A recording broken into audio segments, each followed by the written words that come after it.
Hello, everyone, and welcome to Slash Film Daily for March 7th, 2018. On today's show, in the news, we'll be talking about John Boyega's Star Wars Future, a home improvement reboot, Michael Bay's next films, Christopher Nolan on Black Panther, and before that, we'll get into the water cooler. This is Slash Film Editor-in-Chief, Peter Sciretta, and I am joined by Slash Film Weekend Editor, Brad Oman.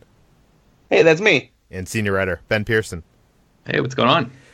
Okay, guys, before we get into the news, let's, actually, before we get to the water cooler, I did want to mention that yesterday we were talking about, was it yesterday or the day before? We were talking about Fast and the Furious and Rob Cohen's claim that the first film is the favorite of all the fans. And we kind of mocked that. A couple readers wrote in, saying it was their favorite. And by a couple, I mean two.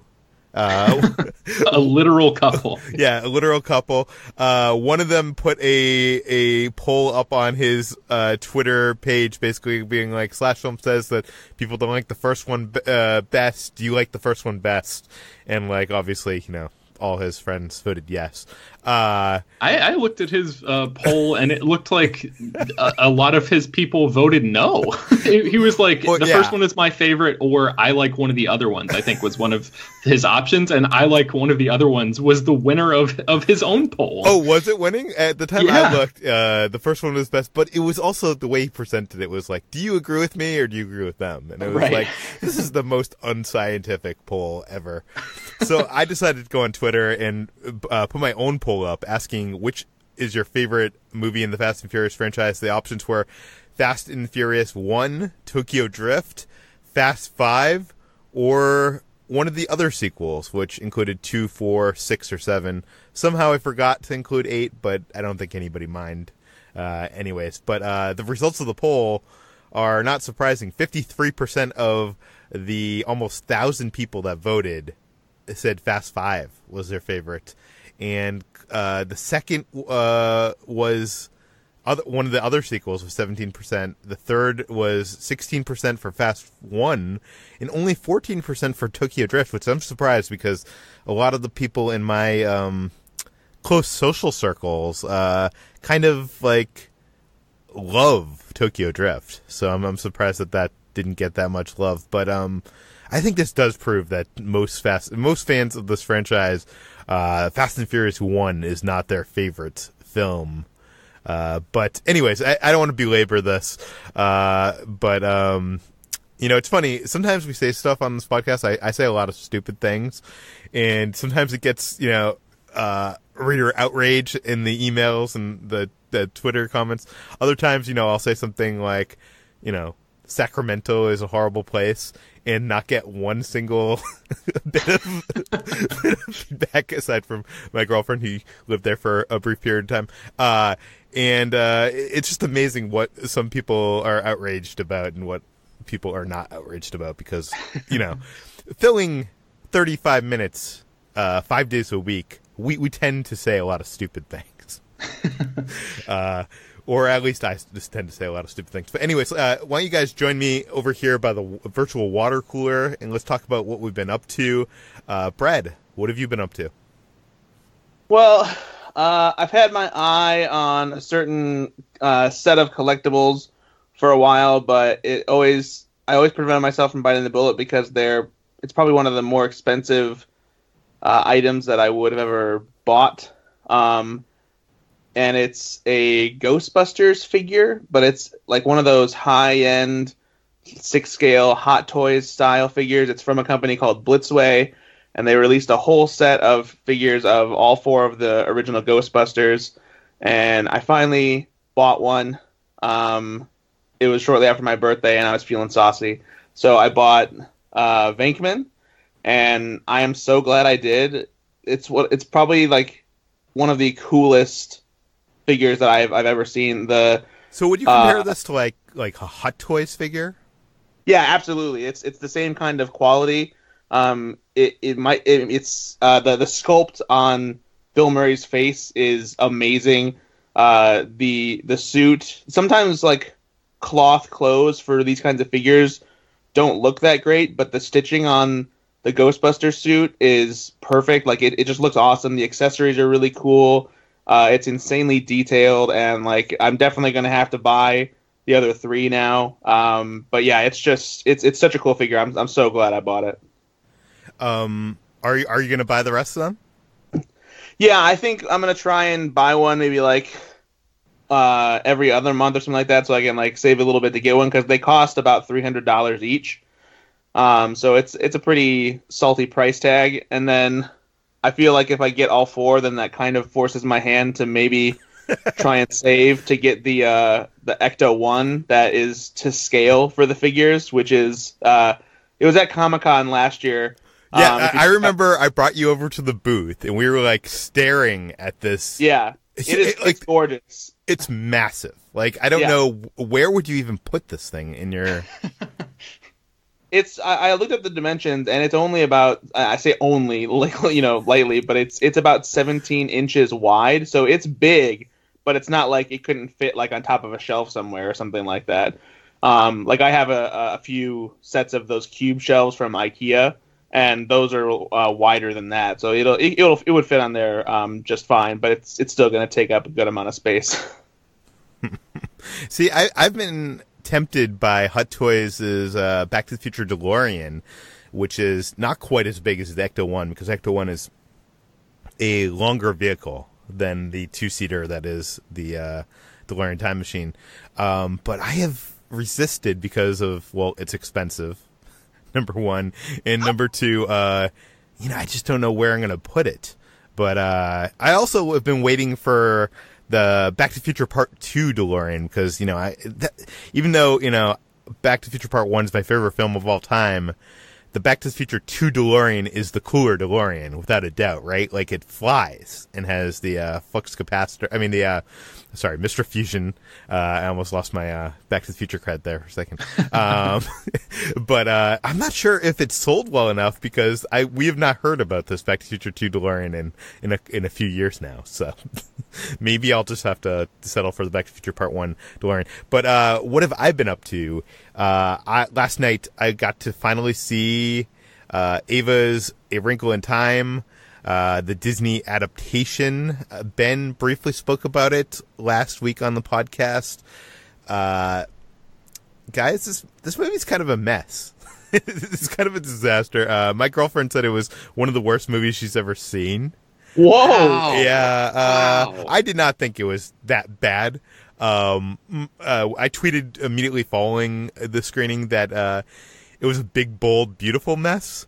I admire what it's trying to do in its a level of sincerity, but the source material is clearly tough to adapt. The script is not good at all, but you got to give Ava credit for swinging for the fences. Hopefully next time she has a better script. I was talking to some people about it, and I feel, even though I love, I'm about to compare it to another film, not to say it's on the same level as that film, but I'm just trying to give you an idea of, like, how I feel about this movie. Like, this other film I'm about to mention, before I mention it, I like a lot more. It's a film I actually, will rewatch. And I won't rewatch Wrinkle in Time, but the film I'm going to mention is Cloud Atlas from the Wachowskis. I think I feel a similar way about that, because you can feel in that movie their love and their, like, swinging for the fences, trying to do something bold and interesting, and it's not quite always successful, and it is kind of like this spectacular mess at times. I think that movie, as I said, is much better than Wrinkle in Time, but I think that's my best way of explaining this, because I know a lot of people out there are, like, kind of giving critics crap for, you can't just say it's a bad movie. I'm telling you, it's a bad movie. Okay, don't go see the movie, but it isn't just like, a cynically made, Hollywood adaptation. It's not, M. Night's The Last Airbender. Do you know what I mean? It like, you feel there's some greatness in it, and there's some, you feel the love in it, and you feel the intentions, and, like, it has some good stuff about it. The main character, as Ben said, the actress is great. She's going to be one to watch for years to come. But But yeah, I would not recommend seeing this movie in theaters. So, Peter, just real quick to follow up on that and to follow up on my own comments from last week, I've been thinking about this movie a lot, and I think I would also recommend not seeing it if I'm just talking to a single person who, loves movies and, goes and sees a lot of movies. If you're out there and you're like thinking about, oh, should I go check this out? And it's just you, I would say probably not. But if you have a family, especially with young kids, I think that's really who the movie is meant for. And I would say, yeah, like suck it up. And the movie is not great, but I think your kids are going to get a lot more out of it than you will, if that makes any sense. Yes, it's just, I don't know. I'm curious to see what Ava does next.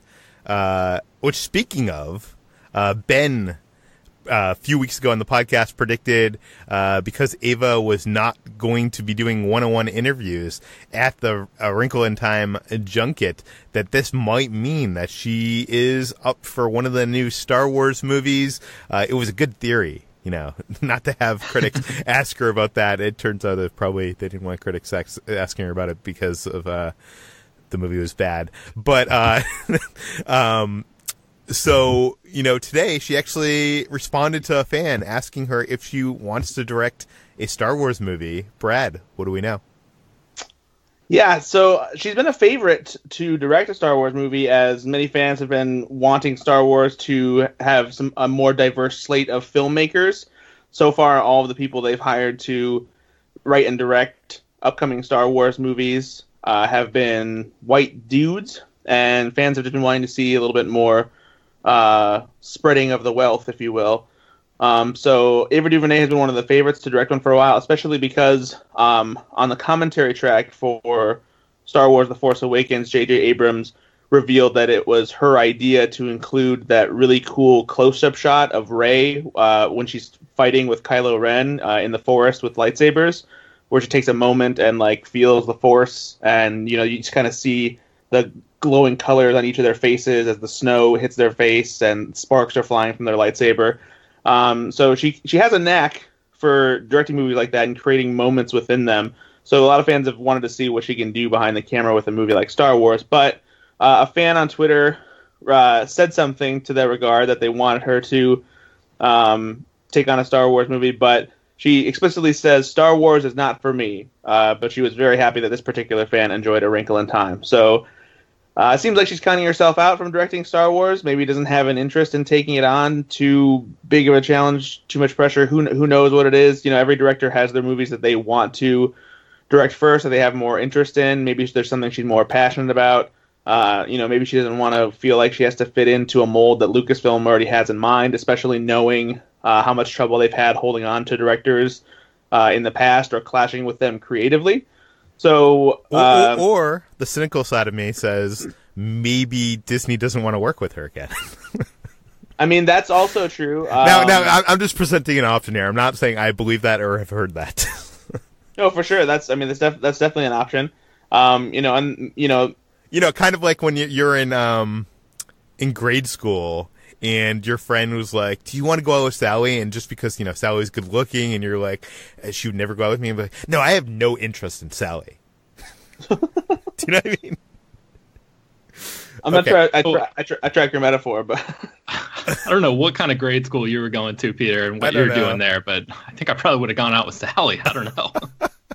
No, I'm saying at the very least, you'd have gotten the street cred so you could then go out with Nancy. Well, no, I'm saying one of your friends goes to you and never mind. Okay, this metaphor is just falling off the rails. Okay, well, we do have this article on the site from Lindsay Romaine, and she basically gives her opinion. It's a soapbox article on why it's a good thing that Ava isn't doing Star Wars. I was going to have Brad tell us why, but you know what? I just want you guys to go to the site and read for yourself Lindsay's article, which is well written. But let's move on. In the water cooler, we didn't ask Ben what he was up to. Ben, from what I hear, you saw Pacific Rim 2? Yes, that's correct. Pacific Rim Uprising. It comes out later this month, and I'm not allowed to talk about it, but I did see it. Wait, okay, so wink twice if it was good. I love this because we're all three of us are on Skype in different locations. So even if I do wink, it's not like we're sitting in the same recording studio. So I'm winking all over the place, Peter, and you can't see anything. Yeah, well, there's no video conference on this Skype call. Okay, interesting. We'll have to wait and find out if this movie is good. What did you talk to John Boyega about? Yeah, so I had a chance to speak with Stephen DeKnight, who wrote or co-wrote and directed the movie, and John Boyega, and I had to get a couple Star Wars questions in there for Boyega. So why don't we just go ahead and play that interview clip right now? Star Wars The Last Jedi, it sees Finn basically go from somebody who's running away to like a resistance leader. Mm-hmm. Han Solo, you mentioned, became a general when he stopped running in Return of the Jedi. Have you talked to JJ? Can you tease the next step for Finn, the next evolution of that character? I really don't know, but I'm gonna try and meet him on my trip here to LA before I leave to China, just to talk him through, him to talk me through exactly what his plans are and stuff, because I'm so intrigued to hear what he wants to do. Cool. All right, I have one more Star Wars question. The Force Awakens did not feature a romantic relationship between Finn and Rey, and I think people love that. Mm-hmm. But it seems like those same fans now really, really want to see Finn in a romance, whether it's with Rey or Rose or Poe. Or Chewbacca or anyone. Guys are going savage. Why do you think that is? And who would you like to see Finn end up with, if anyone? Because Finn is the one character for me that has a distinct, unique relationship with everybody. He had this kind of banterous relationship with Han, then he has this loving relationship with Rey. Now with Rose, it feels like, he has this great relationship. Personally, Rey. Yeah? Yeah. I think people will probably be happy to hear you say that. Right. So I had no idea that there were Finn Chewbacca shippers out there, but this is Star Wars, so of course there are.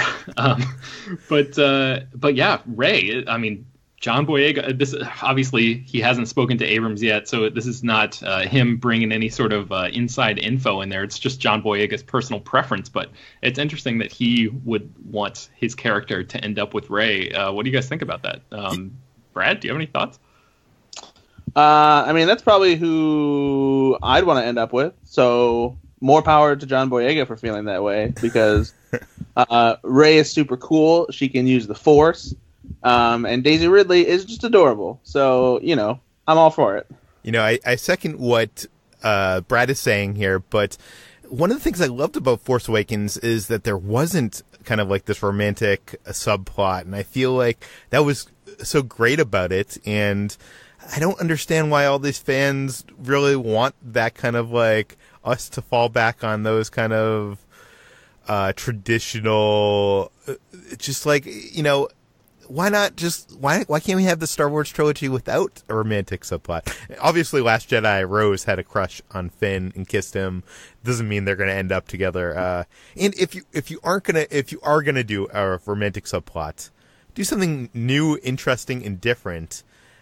I vote for Poe or Chewbacca. Yeah, I mean, I would kind of like to see Rey not get involved in any sort of romantic relationship, because I think she probably doesn't need it as a character, at least not with what we've seen of her so far. Maybe the third film in the trilogy will give her a reason to get emotionally involved with somebody like that. But I think it's easy to understand why people want these characters to hook up, because audiences have been conditioned to expect love stories like this to be woven throughout big blockbusters. So, I mean, it's not an unreasonable thing for people to come to that conclusion and want to see something like that. It's just, yeah, I'm sort of with you, Peter. I feel like maybe they could do something to switch it up a little bit. That'd be great. Yeah. Let's move on. There is talk of a home improvement reboot. They've been rebooting all these television series, like Roseanne recently we've been talking about. Tim Allen reveals that a home improvement reboot has been floated around. Brad, what do we know? What? That's what we know. Nice. Yeah, Tim Allen was interviewed recently by Entertainment Tonight because the trailer for Roseanne, as we know, recently debuted during the Oscars. We talked about it on a previous episode of the show. And so Tim Allen was asked whether or not there's been interest in bringing back Home Improvement, since that was another beloved ABC sitcom that fans quite adored when it was on in its heyday during the 90s, which was pretty much Tim Allen's heyday too. And he said that the prospect has been floated, but it also sounds like that maybe not everybody would be back for it. So maybe it's been discussed, but there are certain people who might not be interested in coming back. Whereas with Roseanne, the entire cast was able to come back to be in this new series, including Sarah Chalke, who ended up replacing the previous actress who played Roseanne's daughter, Becky, on the show. But in this case, it sounds like there might be some holdouts, which wouldn't be entirely surprising, because Jonathan Taylor Thomas is so busy these days. No, well, actually, Jonathan Taylor Thomas would definitely do it because, funnily enough, he and Patricia Richardson, who played Tim Allen's wife Jill on the show, they actually guest starred on Tim Allen's previously canceled series Last Man Standing on ABC back in 2015. So I'm sure they'd be down for it since they were up for doing an episode of his other show. I think that the two holdouts are likely either Zachary Ty Bryan, who played the oldest son, Brad, or Taron Noah Smith, who played the youngest son, Mark. Zachary Ty Bryan maybe would do it because he hasn't really done any TV since 2009, but apparently he just acted in some Adi Shankar project called Gods and Secrets. I don't even know what the hell that is. But then Taron Noah Smith hasn't acted at all since Home Improvement, and he even had some controversy with him after the show where he sued his parents to get control of his trust fund, and then he apparently was going to marry a 33-year-old vegan chef when he was only 17. So he hasn't had the best options as far as his living situation is concerned after Home Improvement. And the last anyone heard it was when they did one of these "Where Are They Now" scenarios for a Home Improvement anniversary thing, was that he was living on a sailboat somewhere off the coast of California. So he might be the one holdout, but who knows at this point. As of now, the prospect of it happening is just merely an idea, so we'll see if it ever actually happens. And the actor that played Wilson is been dead, right? Yeah, he passed away back in 2003, so if the show did come back, that's one character that they wouldn't bring back. I imagine they'd probably do some kind of tribute to him, maybe have his son living next door or something like that. Yeah, you can't see his face because of the fence. I'm sure they could do something with The Wall because Tim is a Trump guy, and we could do something political there. I'm wondering if you guys did either of you watch Home Improvement? Yeah, actually, I loved Home Improvement when it was on in its heyday. It was one of my favorite shows. I liked Tim Allen at the time, and it was it was one of the most popular sitcoms at the time. So it was definitely one that I enjoyed when I was younger in the 90s. Yeah, I was a big fan of it as well, but I caught a couple reruns on TV recently, and that is a show that does not really hold up very well, especially looking at it through... I mean, it's sort of unfair to judge things through a modern lens of, where we are societally and culturally and all that, but I don't know. If they brought it back, they would definitely have to update the show's sexual politics because it is, it's pretty retrograde in a lot of ways.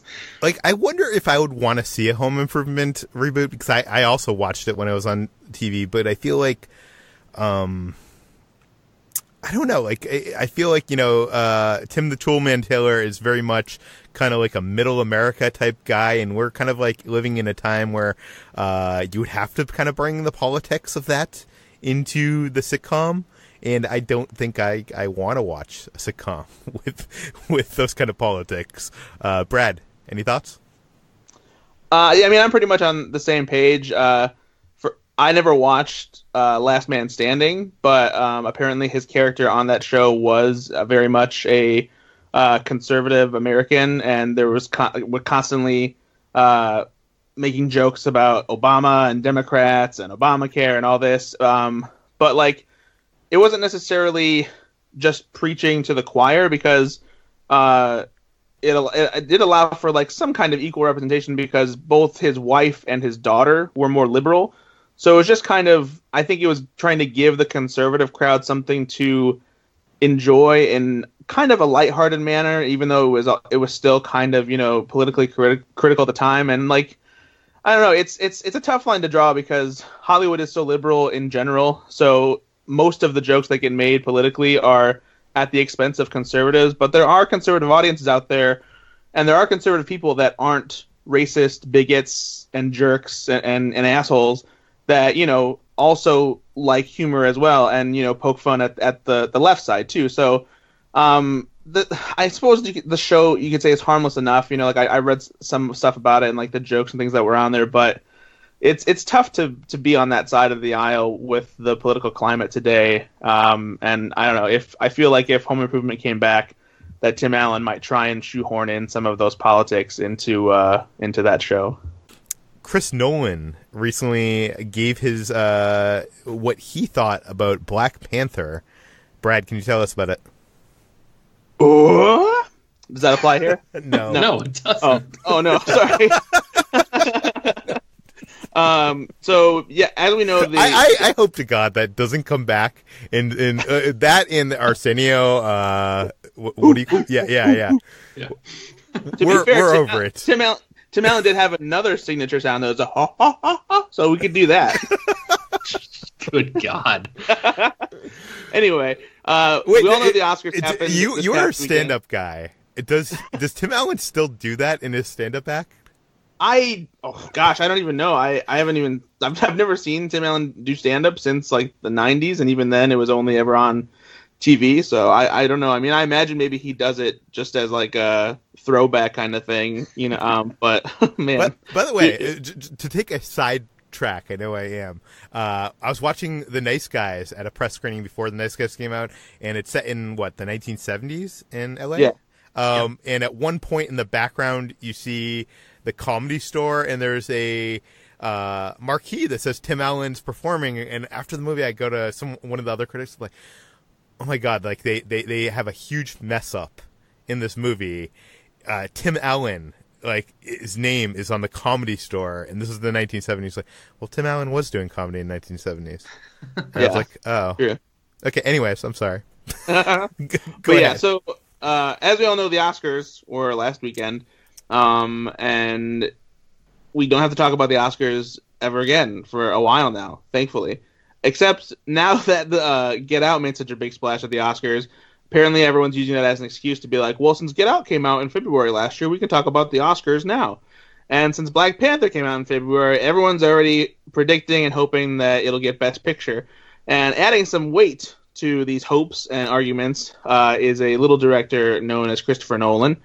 Apparently, Deadline caught up with Christopher Nolan, who was just nominated for Best Director at the Academy Awards for Dunkirk.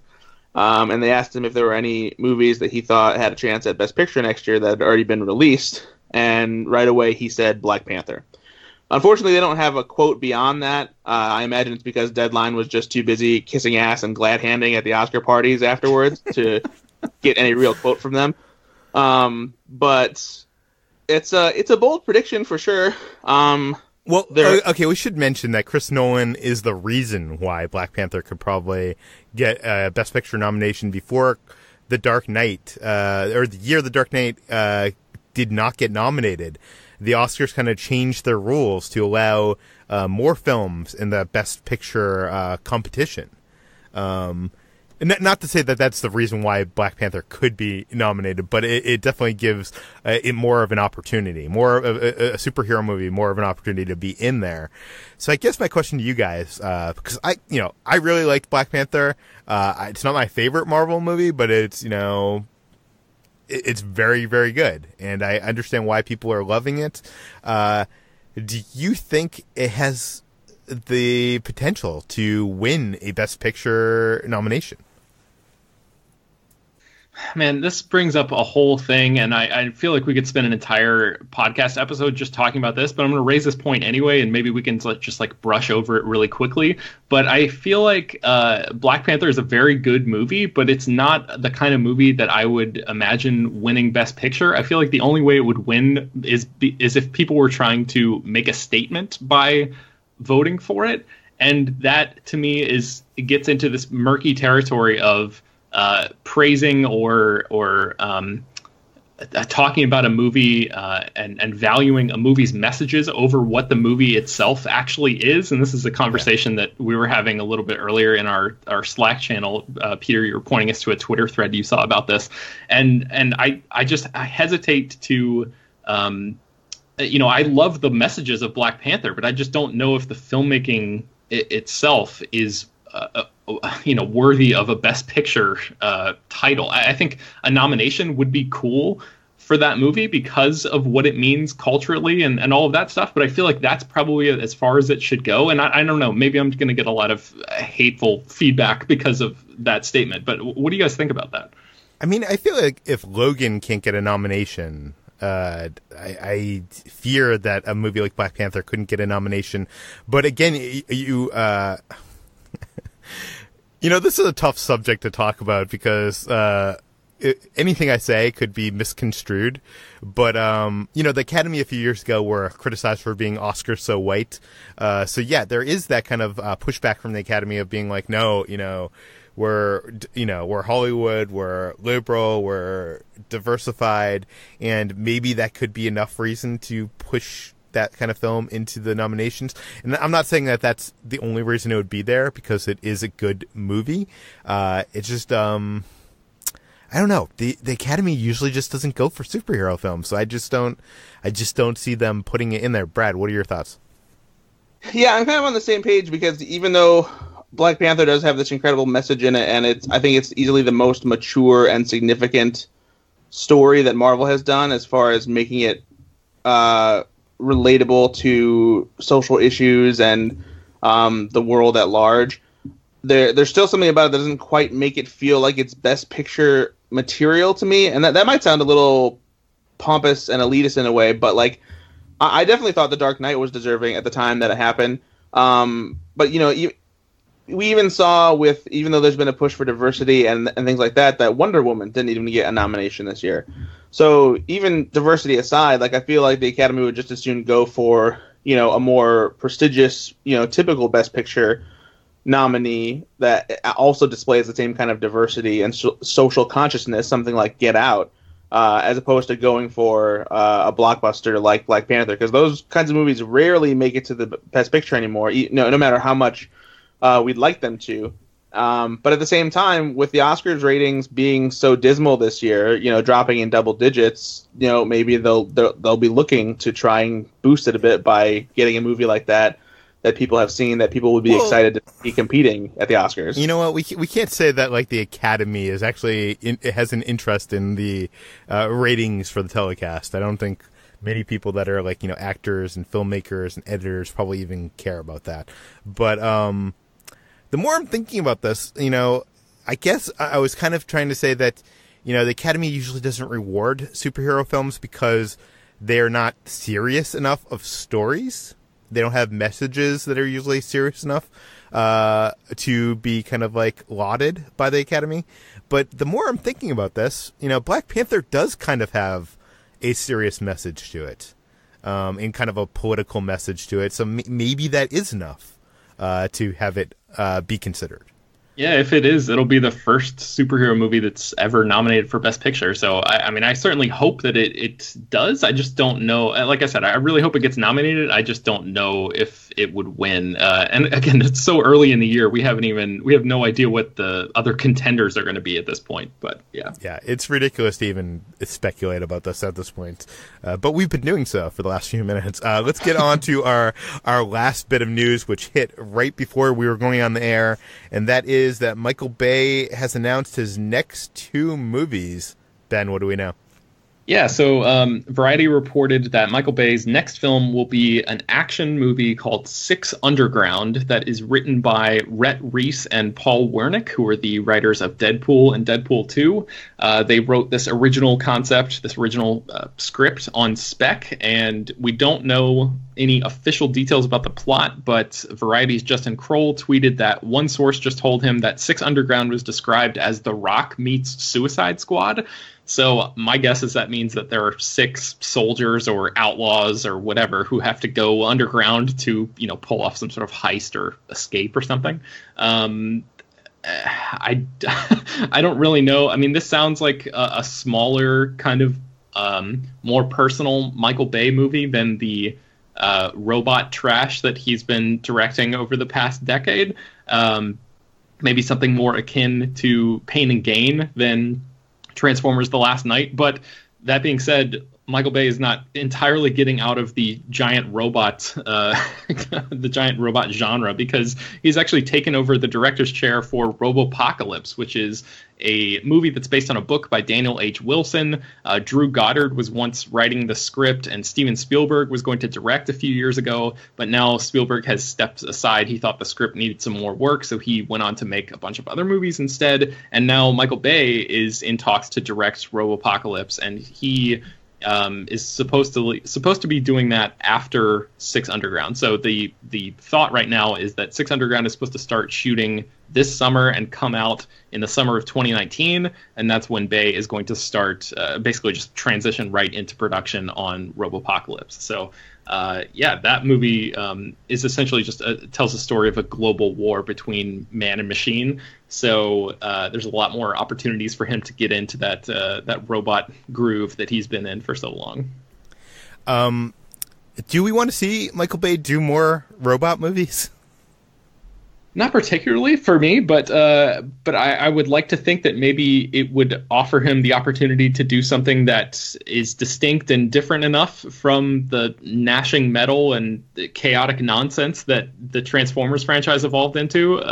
But I don't know. I mean, I guess we should also say this probably means that Michael Bay's Lobo movie likely is not going to happen, or at least not anytime soon. But Brad, do you think, have you read Robopocalypse? Do you think Bay would be a good director for that project? I have not read Robopocalypse. I really would just prefer not to see Michael Bay do anything involving robots at all for a while. I was interested when Steven Spielberg was supposed to be doing it, especially with someone like Drew Goddard writing. But I mean, I don't know. At this point, like I don't feel like I have any interest in what Michael Bay is doing unless it's something drastically different from what he's done before. So, whatever. It's kind of weird because like Spielberg gets involved in these projects. Like he was involved in Transformers, and he kind of like loses interest, and he's like, "Here, Michael Bay, you can have my leftovers." And then Michael Bay makes billions of dollars off his leftovers. But you know what? Six Underground, I'm actually interested in that because I like Michael Bay's like kind of smaller films. In our Slash Film Slack channel, I put that synopsis that it's kind of described as The Rock meets Suicide Squad, and our own Chris Evangelista said, "Oh, that sounds awful," which I replied, "I love The Rock," and he replied, "I love The Rock too, but if you said if you add Suicide Squad to it, it's bad. If you add Suicide Squad to anything, it's bad. This pizza is delicious. Let me add some Suicide Squad to it. Ugh, never mind." I thought was just it's perfect from Chris, who is often on this podcast. You've heard him. But this brings us to the end of today's Slash Film Daily. Slash Film Daily is published every weekday on iTunes, Google Play, Overcast, slashfilm.com, Spotify, even YouTube. One of our listeners actually wanted us to point out that we do publish these podcasts to the Slash Film YouTube page. I don't think many people listen on there, just a few dozen, but some people comment and stuff, so if you want to listen on there, you can. But yes, if you have a question, comment, concern to us, send it to peter@slashfilm.com. We do read everything. Please go rate and review the podcast on iTunes, spread the word, tell your friends, and we'll see you tomorrow.